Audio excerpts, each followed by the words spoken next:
Bonsoir à tous, ravi de vous retrouver sur RTI2. Voici les titres de votre journal. Le prix de l'oignon violet est élevé sur le marché ivoirien, une situation vivement critiquée par les consommateurs. Les commerçants, quant à eux, tentent de justifier cette hausse de prix. Le constat de nos reporters dans quelques instants. À l'international, c'est le nombre d'exécutions le plus élevé mené ces derniers mois en Irak. Au moins 21 personnes ont été pendues dans une prison. Merci pour votre fidélité. Direction le nord ivoirien pour parler éducation dans la région du Béré, notamment à Sarala.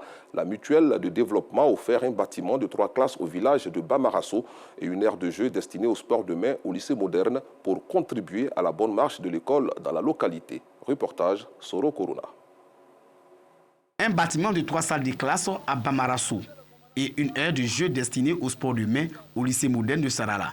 Les différentes infrastructures sont inaugurées par les autorités de la sous-préfecture de Sarala dans la région du Béré. Cette initiative de la mutuelle de développement de Sarala a donné lieu à une célébration avec la remise officielle des clés du bâtiment du primaire et un don de panier mobile de basketball à l'établissement secondaire. Pour les initiateurs, il s'agit de contribuer à la bonne marche de l'école. Notre rôle, c'est donc d'aider au développement de la sous-préfecture de Sarala. Donc, je pense que nous sommes juste dans la droite ligne donc, des missions de notre mutuelle. Nous, qui sommes ces cadets, il a tracé des sillons que nous allons suivre. Qui dit développement, dit donc le président de la République, Alassane Ouattara, et nous sommes heureux que ce soit en tant que maire ou en tant que simple cadre, de contribuer à ce développement et à ce rayonnement de nos cités respectives. Les responsables de l'éducation de la région du Béré saluent l'engagement des cadres à œuvrer pour une école d'excellence. Un encouragement appuyé par le chef central et le sous-préfet de Sarala. Si nous sommes unis, nous pouvons être forts. Donc on appelle le président des cadres de la mutuelle à prendre son bâton de pèlerin, à taper à toutes les portes de tous les cadres de Sarala, sans chapelle politique. S'il y a des bonnes volontés qui viennent en aide à l'État, c'est vraiment un apport pour le gouvernement, un apport pour nous en tant qu'autorité administrative. La journée consacrée à l'éducation à Sarala a mobilisé les populations des 23 villages de la sous-préfecture. Intéressons-nous à présent à l'investiture de la présidente nationale de l'AFEMSI, Adja Awa Coulibaly, a été investie par ses membres de l'Association des femmes musulmanes en Côte d'Ivoire le samedi 14 septembre dernier. Elle préside à la destinée des femmes de cette fêtière qui entend contribuer à la promotion de l'islam dans notre pays. Bienvenue Kouaou. Adja Awa Coulibaly a désormais la confiance des membres de l'Association des femmes musulmanes en Côte d'Ivoire, AFEMSI. Depuis le week-end dernier, elle préside à la destinée des femmes de cette fêtière qui entendent contribuer à la promotion de l'islam en Côte d'Ivoire. Elle nous livre ses priorités. La mission qui m'a été assignée, c'est de fédérer la FEMSI de telle sorte qu'elle devienne la fêtière des femmes. Avec ce monde qui est venu ce matin pour me soutenir, je ne doute pas de la réussite de ma mission. Pour la circonstance, le président du Conseil supérieur des imams des mosquées et des affaires islamiques, COSIM, lui fait des recommandations. Nous avons donné quelques conseils afin qu'elle puisse travailler pour fédérer véritablement les femmes musulmanes et que par son action, les femmes musulmanes soient visibles et audibles en Côte d'Ivoire sur le plan du débat social et du soutien aux plus nécessités, notamment dans le domaine de l'éducation, du renforcement et de la promotion des bonnes mœurs, de la culture musulmane. Vous savez, quand les femmes sont engagées, elles vont très loin. Je peux leur demander de travailler en équipe et d'être solidaires et d'être tolérantes et de s'accepter chacun selon ses différences. La FEMSI est une organisation de femmes musulmanes en Côte d'Ivoire qui fédère plusieurs associations féminines. Instruit ses membres aux valeurs cardinales de la morale religieuse et les initier à l'entrepreneuriat fait partie de ses missions. Un mot de sport dans cette édition. Du 27 septembre au 7 octobre prochain, la Côte d'Ivoire va abriter la première édition de la Coupe du monde de Maracana, dénommée Maramonde 2024. À quelques heures du coup d'envoi de la compétition, les différentes délégations, dont la Belgique, la Jamaïque et le Brésil, sont déjà sur place. Moyabi Diabaté. Conformément au programme d'arrivée des équipes participantes à la Coupe du monde de Maracana, dévoilé sur le site de la Fédération internationale de la discipline, La Jamaïque et le Brésil ont foulé le sol ivoirien ce mercredi. Franchement, très heureux de venir participer à la première édition de la Coupe du Monde. Voilà, et ça fait près d'une semaine, nous sommes en train de préparer cela. Et par la grâce de Dieu, nous sommes arrivés et tout se passe bien pour l'instant. L'objectif, c'est de remporter la Coupe et c'est de marquer notre temps, surtout, parce que c'est notre première participation. Et on est prêts. On va faire vibrer la Côte d'Ivoire. Nous sommes contents, très contents pour venir ici. C'est la première fois que le Brésil va participer à Coupe comme ça. Alors c'est bon pour nous, nous allons apprendre. Ça c'est vraiment très intéressant pour nous, pour le futur, travailler beaucoup pour montrer plus et plus. C'est bon pour nous. La délégation brésilienne, qui comprend 20 personnes, est basée dans le groupe D en compagnie du Mali, du Canada et des États-Unis. Pays hôte de la compétition, la Côte d'Ivoire ouvre le bal avec la Belgique ce vendredi 27 septembre 2024 avant d'affronter le Gabon et le Cameroun. Sport toujours, mais une autre discipline, la Fédération ivoirienne de Kowat Al-Rami et Self-Défense a organisé un stage de perfectionnement à Bobo PK18 le dimanche dernier avec plusieurs athlètes qui ont reçu des diplômes de participation. Véronique Conan. Invité à participer au championnat du monde de Kowat Al-Rami et Self-Défense qui se tiendra du 2 au 8 novembre 2024 à Tachkent, en Ouzbékistan, la Fédération ivoirienne de Kowat Al-Rami et Self-Défense a tenu un stage de perfectionnement le dimanche 15 septembre à Abobo. L'accent a été mis sur les techniques de prise, les techniques de clé et les techniques de défense à l'arme blanche au cours de ce stage.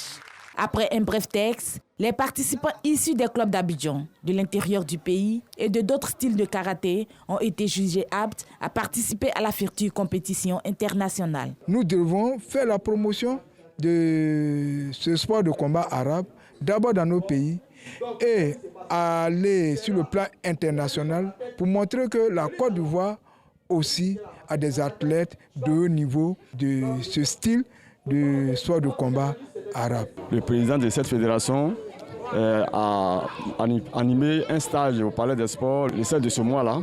Voilà, et j'ai vu que les techniques de self-défense qu'il nous a montrées étaient très fructueuses. Donc quand il a mis la fiche, je me suis dit que je devrais venir encore apprendre plus. Outre ces techniques apprises, Soro Rainatou, ceinture bleue, championne du club Shaolin Kempo d'Azaguié, a fait montre de son talent en esquissant un enchaînement de combats virtuels appelé le Shushi Shanli Chuan.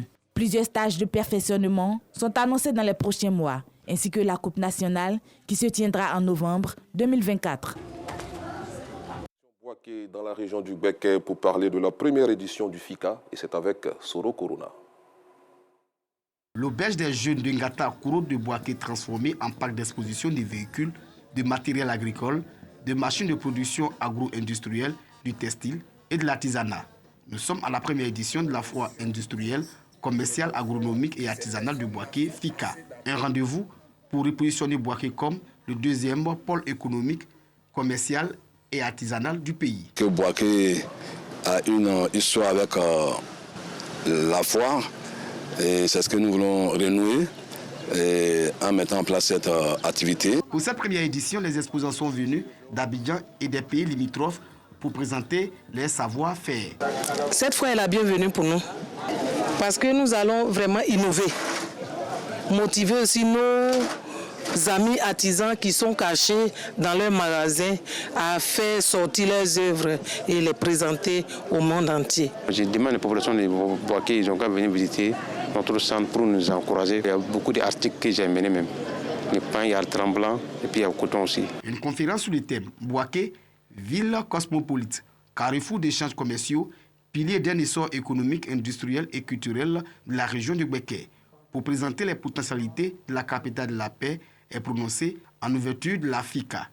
La zone industrielle de Boaké, qui est un facteur fondamental pour impulser le développement de l'activité agricole de l'arrière-pays, afin d'intégrer les chaînes de valeur agricoles au niveau de la ville de Boaké, au niveau de la région de Boaké. Parallèlement à cela, il y a d'autres potentiels au niveau des secteurs tertiaires, parce que Boaké est une ville commerciale et cela est matérialisé par les infrastructures implantées par l'État, telles que le marché de gros de Boaké. La foire industrielle commercial, agronomique et artisanal de Bouaké se tient du 23 au 28 septembre 2024. Plus de 10 000 visiteurs y sont attendus. Restons à Bouaké pour parler bien sûr d'un atelier relatif à l'enseignement supérieur. Et c'est avec Soro Corona et Boubacar Silla. Des enseignants, chercheurs et étudiants en séminaire sur le thème « Penser le risque en Afrique ». À Bouaké, cette rencontre scientifique vise à donner les réflexions sur la compréhension du risque, son anticipation et sa gestion en Afrique.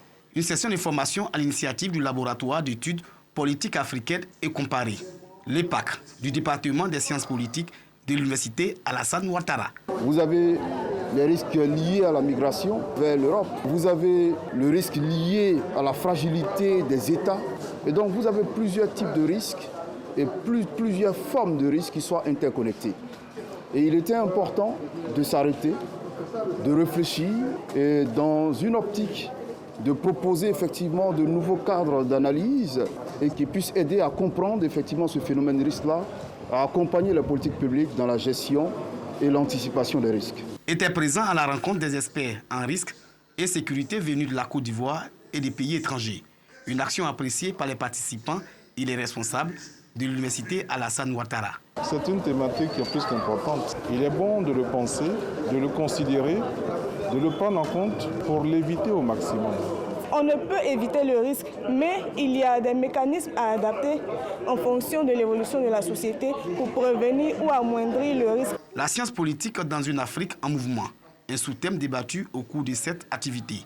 Le laboratoire d'études politiques africaines et comparées est un centre de recherche scientifique basé sur l'étude des objets politiques en mettant un accent sur 3 axes principaux, notamment la sociologie politique de l'État, Afrique-Monde et action politique et pratique du droit en Afrique. Toujours dans le centre du pays, la RCI se dote d'un nouveau siège. Reportage Kader Sogodogo. L'autorité de régulation du transport intérieur a désormais une représentation à Yamoussoukro. 2 bureaux situés dans les locaux de la préfecture. Une représentation qui vient pour impulser une dynamique nouvelle. Cette ville revêt une importance stratégique dans la politique d'expansion de l'Arctique sur le territoire national. Son emplacement géographique à la croisée des voies terrestres fait d'elle un carrefour essentiel, reliant aisément chacune des zones du pays et observant un trafic intense de véhicules. L'ouverture du bureau de l'ARTI à Yamoussoukro est une attente des professionnels du secteur qui vient d'être comblée. L'ouverture de ce bureau évite désormais aux transporteurs de faire recours au service de l'ARTI à partir d'Abidjan jusqu'à Yamoussoukro et de quelqu'un qui se trouve dans le haut se rendra pour avoir les services de l'ARTI jusqu'à Abidjan. Nous n'aurons donc qu'à faire 40 ou 50 km, voire moins désormais pour se servir. Pour le gouvernement, les efforts pour assainir le secteur des transports vont se poursuivre. L'inauguration de ce bureau régional de l'ARTI à Yamoussoukro, pôle politique et économique en plein essor, est une réponse certaine à la nécessité de régulation ressentie dans toutes les régions de Côte d'Ivoire et plus encore dans celles à forte démographie dans lesquelles la problématique liée au secteur nécessite une prise en charge effective adaptée aux réalités locales. Prochain bureau à ouvrir, Korogo, pour le compte de la région du Poro. Il s'agissait plutôt de l'ARTI. Comme annoncé en titre, les marchés des légumes et en particulier de l'oignon sont beaucoup fréquentés par les ménages. Pendant les achats, les clients se plaignent du coût élevé de l'oignon violet, tandis que les grossistes et revendeurs essaient de justifier les prix actuels. Le constat de notre reporter Georgette Ido Fofana dans nos prochaines éditions. En parlant santé à présent, notre pays a entamé le processus de domestication de la Convention Médicrime pour criminaliser le trafic de médicaments falsifiés. C'est le sens de l'atelier de rédaction d'un avant-projet de loi organisé par l'autorité de régulation pharmaceutique et qui vise à éclairer la lanterne du ministère de la Justice et des autorités de répression. Le compte-rendu de Perpétue Kakra dans nos prochaines éditions. Ouvrons la page internationale de ce journal en République démocratique du Congo où la crise humanitaire reste sous-financée à 3 mois de la fin de l'année, alertent les Nations Unies. Les besoins ont explosé alors que les moyens restent maigres. Pourtant, le pays compte près de 6,4 millions de déplacés internes, dont 2 tiers se trouvent dans le nord Kivu, le sud Kivu et en Ituri à l'est. Pour faire face à cette situation, la RDC nécessite plus de 1500 milliards de francs CFA, mais seuls 37% de cette somme ont été débloqués par les bailleurs. Comme annoncé en titre, au moins 21 personnes, dont une femme, ont été pendues dans une prison de Nasiriyah, au sud de l'Irak, principalement pour des faits de terrorisme, ont indiqué ce mercredi des sources sécuritaires et médicales. C'est le nombre d'exécutions le plus élevé mené ces derniers mois dans le pays. Voici à présent l'élément relatif, bien sûr, au marché à Adjamé concernant l'oignon violet. Daouda Konaté, grossiste dans la vente de l'oignon, se tourne les pouces ce matin.